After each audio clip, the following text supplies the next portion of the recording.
Alrighty. Baseball is here for sure.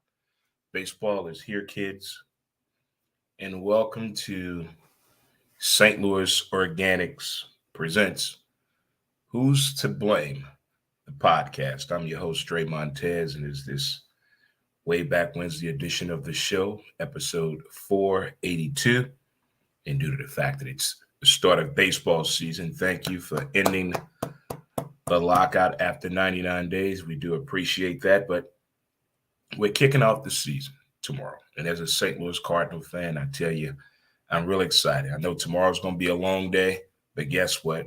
We're not worried about that. We're off Friday. When I say we're going to talk about baseball, I'm not going to break down what I think this player should do or whether I see the numbers that we're going to leave all that statistical information to the people you pay the big dollars to deliver you that information to your home. That's what we're going to do for sure. But again, thank you again to St. Louis Organics, located at 8088 Watson Road, folks.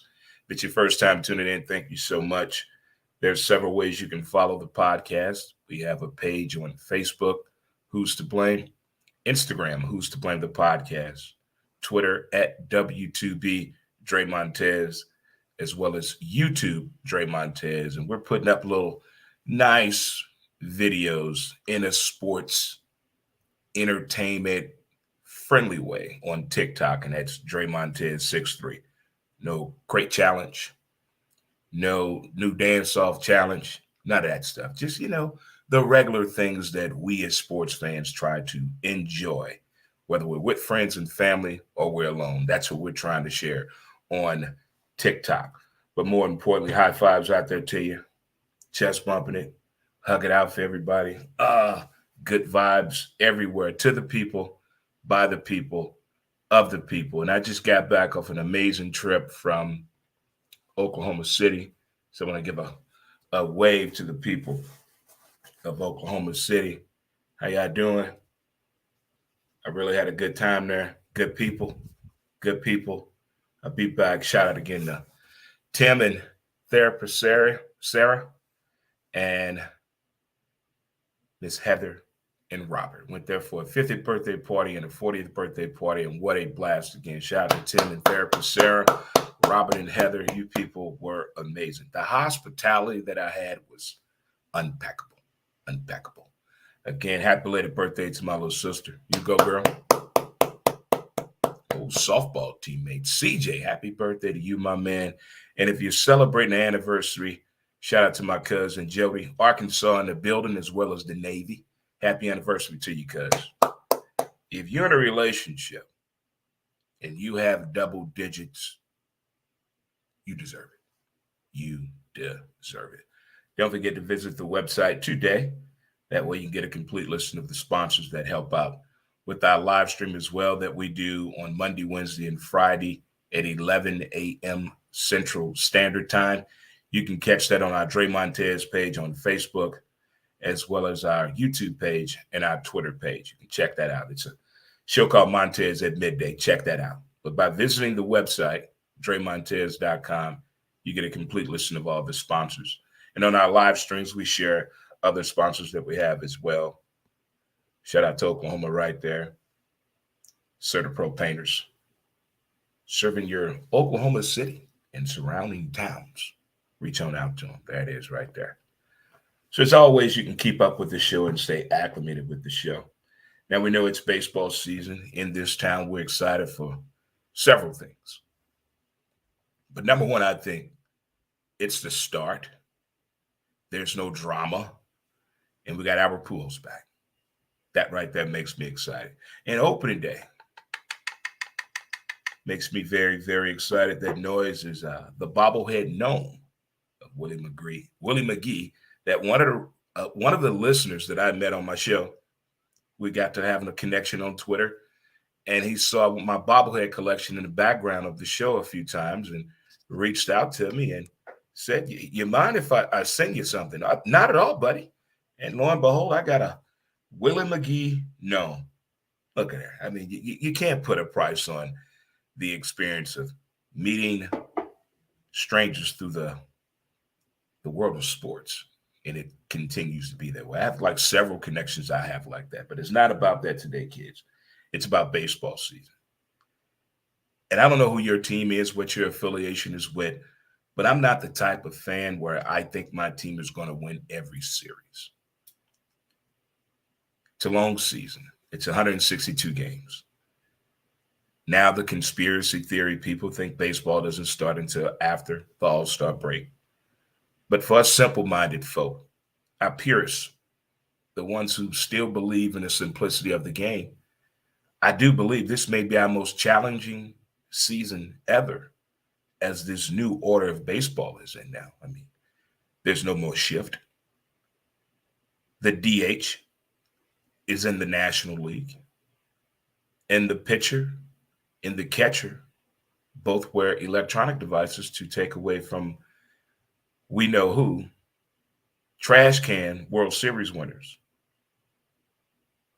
to stop stealing signs in baseball. So those are the three things right there. As an overall fan of the game of baseball, I want to see how those three things really affect the game the first half of the season. Those are the numbers I'm going to be looking for and paying attention to.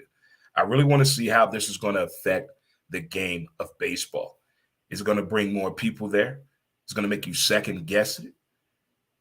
It's going to make you say, see, why? This is why I believe in the shift. This is why I believe in the DH. Not a bad idea getting the devices on the catcher and the pitchers. This is going to speed the game up. More doubt to the game. Does it increase now the longevity of those players that we thought we were losing once they turned 35 years old? Now there's room for them in the world of the DH that don't want to walk away too fast from the game, i.e. Pujols. But let's start with the shift, if we don't mind. Let's start with the shift. As a guy who played softball for 25 years, that shift, if utilized, works. But if you're in a competing sense of the game and you're old school manager and you're dealing with a new school front office, I can see where the arguments can occur. But was it really that bad? Now, as a Cardinal fan, we had several players that could not hit against the shift. And us simple-minded folk watching the game say, what's so hard about hitting backside? My favorite word in softball, hitting backside. If you see them over there, you do what? What do you do, kids? You go the other way, daddy. Who's to blame? Now, the shift has had several discussions, whether you're in a barbershop, a water cooler, at the bar, amongst yourself. It has its ups and downs. But did it really affect the game that much that Major League Baseball had to step in and institutionalize this as a rule? Who's to blame? Now the DH. Now that one there could possibly cause a fight at an old school baseball bar. And some youngsters come in there messing with the older baseball fans, the one who keeps score in a bar with the paper, looking up. Got their own damn system of how they're keeping up with the game and also have an earpiece in. Yes, I know people like that. And yes, there is a bar in South City where half of the patrons at the bar, sitting at the bar, are keeping score of the game their way. And I think it's beautiful. But the DH, I don't see what the big fuss was and is. Now, we know the story from the 70s, how the Cincinnati Reds kind of stalled the whole idea of this thing because basically the DH came down to what, kids? Money.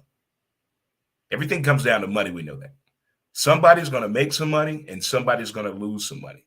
But to no avail, there's always an initiative around the money situation in any sports. Anytime there's any adjustment, whether we the fans agree with it or not, nor the players, there's always a monetary solution to this on the other side. But here we are in 2022, and we have the DH. And I think across baseball,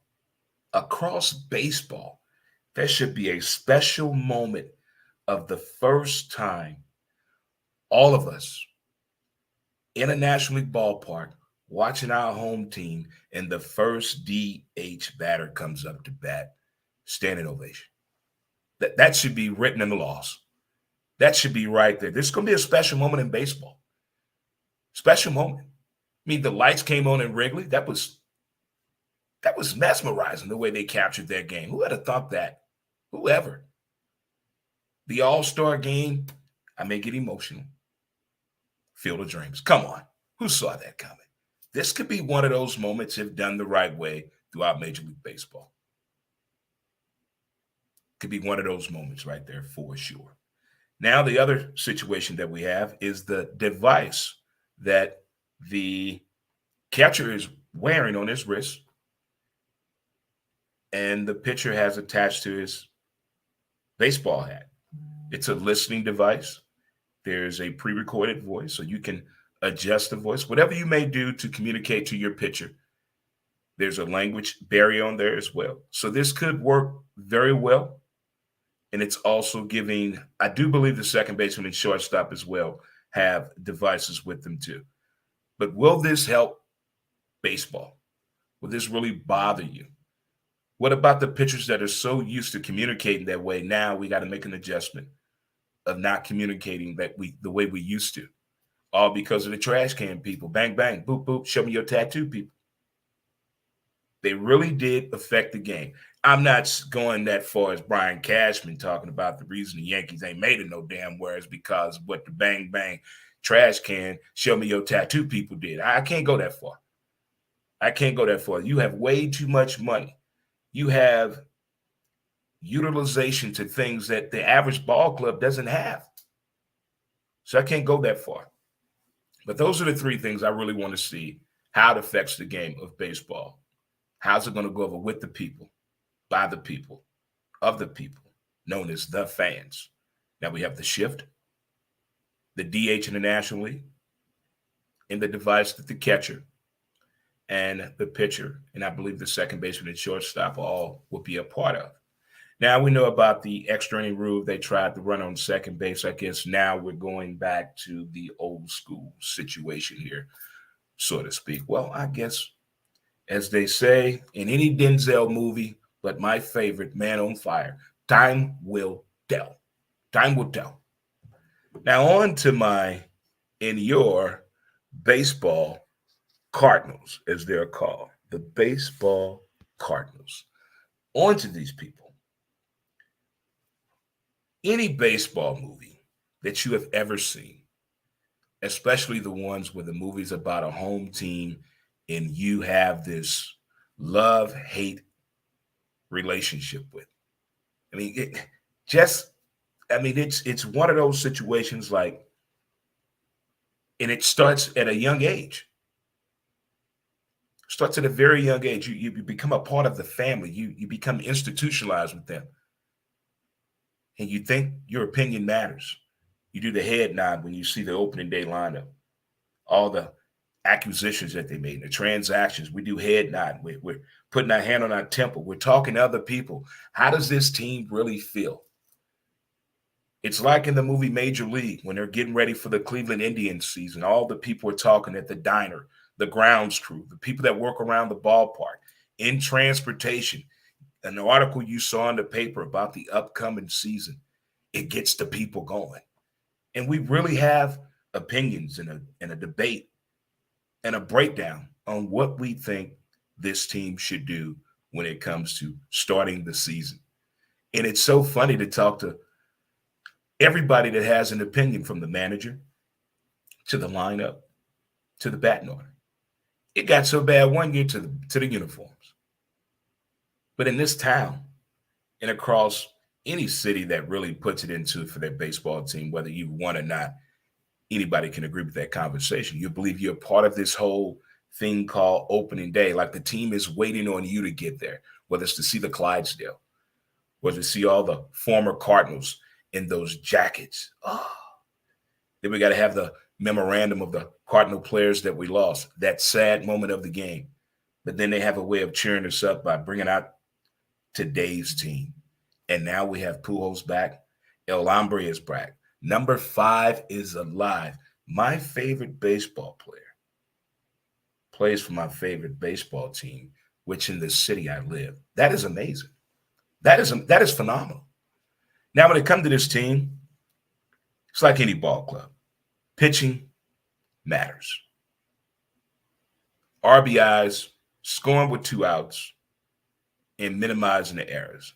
Errors are a part of the game, but don't let the errors dictate the game. Like the past few seasons, we've had some problems at second and shortstop. Few little problems. We had some issues hitting with the shift on. We had some problems in our bullpen, but now people have gotten healthy. They've gotten a little bit mature. They are understanding the game of baseball a little bit more better instead of doing their own thing, shaking off pitches from a veteran catcher that understands what's going on. See, all that's been squashed now. Now this team is mature enough to understand what we have. All the predictions right now are saying the Cardinals are going to win 92 plus games. That may be a wild card, as competitive as baseball has been the past few years, especially in the National League. But just with this team itself and with the big three going out, Wainwright, Molina, and Pujols, I don't want to start the documentary before the fucking season is even started. And that's what people are trying to do. Let's let the season just go. We know what all of them are capable of doing. If health is not an issue, with those three, the possibilities are limitless. I don't want to put a cap on the wins. I don't want to put a cap on Yadi's batting average of runs batted in or home runs or doubles. I don't want to do that. I don't want to put a cap on how many home runs we need out of Pujols when he plays the DH position. No. We put a cap on things. We're minimizing our opportunities. I don't want to do that. Who's to blame? Past years in sports. Anytime baseball season is about to start, all the analysts put all these numbers in the super machine and come out with these predictions, and some of them are mind-boggling. Like, those are the expectations you have on that guy? And then the season starts, you get to the All-Star break, and they go back and look at the early season predictions. Nobody was right. So that's why I can't put that on there with the Cardinals. A healthy pitching staff up until the All-Star break, that would be a good sign. Minimizing the errors in the middle of the infield, I'm down with that. Scoring with 2 outs. The bullpen. Oh, that's the key. That's the key. And I really want to get to know our manager, Oliver. I want to get to know him. When I say get to know him, I'm going to watch him stuff. I'm going to watch his whole mannerism, everything. Dateline in 2020 has taught me a lot about how to study the human body, its actions. So I'm going to pay attention to this young man and see, what do we have? I know what's been written about him. I know what he said he brings to the table and other outside sources. But damn it, can I see for myself? We all know somebody that was in a relationship. We like that person they met, and then shit didn't work out. So I don't want to do that. I want to keep it into the style and the realm of what it should be for Cardinal baseball season. But it's opening day tomorrow. Should be fun. Should be a lot of fun. Looking forward to seeing the people, of the people, by the people, and with all the people, bringing all the smoke and all the funk, as they say. But as they do say, baseball is back. Thanks for being a part of episode 42, Who's to Blame the podcast. And thank you again to our title sponsor, St. Louis Organics, located at 8088 Watson Road. People, good people, have a great day. Enjoy. Peace.